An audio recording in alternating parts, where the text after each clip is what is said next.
तो गाइस आज के আমার মা কি বানাচ্ছে ওটা দেখাচ্ছি। क्या बना रही हो मम्मी तुम? লাউ পাতা বাটা।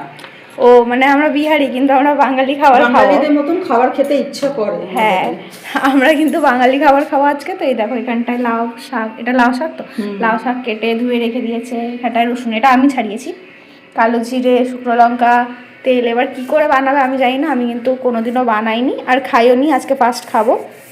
তো আমা বানাচ্ছে, কতগুলো কালো জিরে দিচ্ছে খালি দেখো। কালো জিরের ফ্লেভারটা ভালো আছে তো তাই একটু বেশি করে। আমি কিন্তু কিছু এখন বলতে পারবো না, যেহেতু এতগুলো কালো জিরে দিচ্ছে। আমার এতগুলো কালো জিরে পছন্দ না, কিন্তু এখন বলতে গেলে আগে খেয়ে দেখবো কেমন লাগে, তারপর কিছু বলবো। তো তারপর আর কি দেবে? শুকনো লঙ্কা দিয়ে দিল। শুকনো লঙ্কা দিলাম, ঝাল হবে যাতে বাটাটা। আচ্ছা আচ্ছা, বেশি ঝাল আবার করো না, নানি তো খাবে না বেশি ঝাল।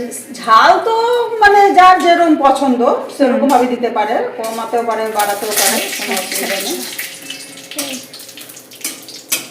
একটু আর এরপরে দিল রসুন, গোটা রসুন দিয়ে দিল। এই বাটা হয়ে যাবে তো। ও হ্যাঁ, তো বাটা হবে, বাটা হবে।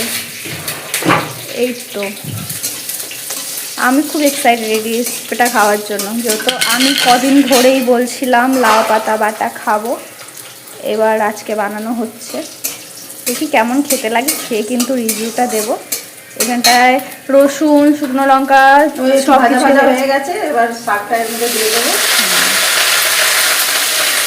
শাকটা আর একটু ছোটো পিছালে হতো, কিন্তু শাক ও কোনো ব্যাপার না, বাটা হয়ে যাবে। হ্যাঁ সবটা এখন বাটা হয়ে যাবে। মানে এটা প্রসেসটা হচ্ছে, আমি ওটা দেখে বুঝলাম যে শাকের মতো যেরকম বানা ওরকম বানিয়ে বেটে দেবে। তারপরে ওর মধ্যে একটু কাঁচা তেল মিশিয়ে দিলে হবে। বাহ বাহ বাহ। তো চলো একেবারে এটা হয়ে যাক, কেন কি এটা তেমন কিছু রেসিপি তো না দেখানোর মতো। হয়ে যাক, খেয়ে রিভিউ দেবো যে কেমন হয়েছিল খেতে।